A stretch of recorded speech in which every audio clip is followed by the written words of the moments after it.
საღამო მშვიდობისა, მე და შალიკა ეხლა ვიმყოფებით გმირთა მოედანზე. კონკრეტულად ჩვენ ეხლა ვიმყოფებით ცირკის ტერიტორიაზე, ანუ ცირკისკენ ასასვლელ კიბეებთან. და დღეს გვინდა გესაუბროთ ცირკზე და ზოგადად აი ამ ტერიტორიაზე, სადაც ეხლა ვართ. ეხლა რა ხდება ჩვენს წინ? ჩვენს წინ არის გმირთა მოედანი, მაგრამ ყველა საინტერესო ის არის, როგორ გამოიყურებდა ეს გმირთა მოედანი, მაგალითად იგივე მე-17 საუკუნეში.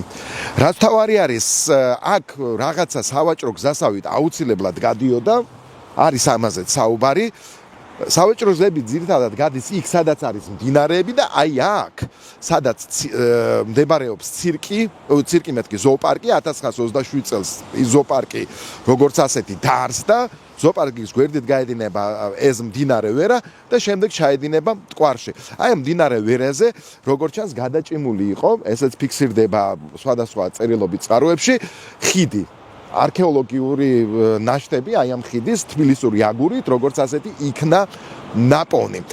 მაგრამ ყველა საინტერესო არის თვითონ აი ამ ტერიტორიის განლაგება. რატომ მარცხენა მხარეს ჩვენ გვაქვს ფიქრის გორა, მარჯვენა მხარეს გვაქვს უნივერსიტეტის გორაკი უწოდოთ, არ ვიცი ადრე რა სახელით იყო ცნობილი, შეიძლება ვარდისხევის გორაკიც ერქვა. რატო? იმიტომ რომ აი ამ ორ გორაკს შუა ვარაზისხევი მდებარეობს, რომელიც მე-18 საუკუნეში ვარდისხევის სახელით არის როგორც ასეთი ცნობილი.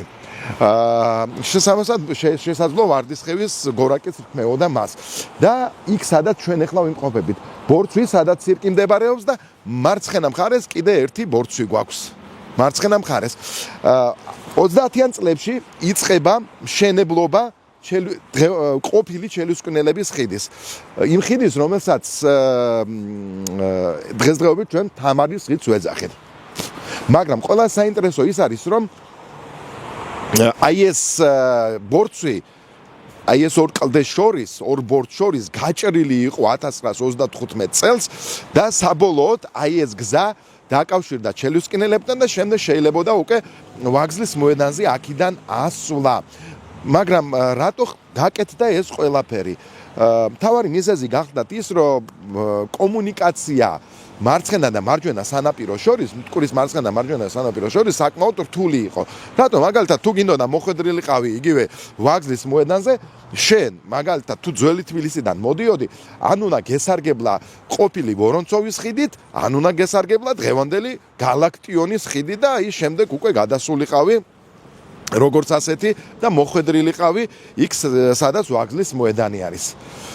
მაგრამ კატეგორიულად ყველაფერი იცვლება უკვე 30-იან წლებში თბილისი იცვლის თავის იერს. და იქ 1932 წელს ჩაფიქრებული იქნა საბოლოოდ აშენებულიყო თბილისის ცირკი.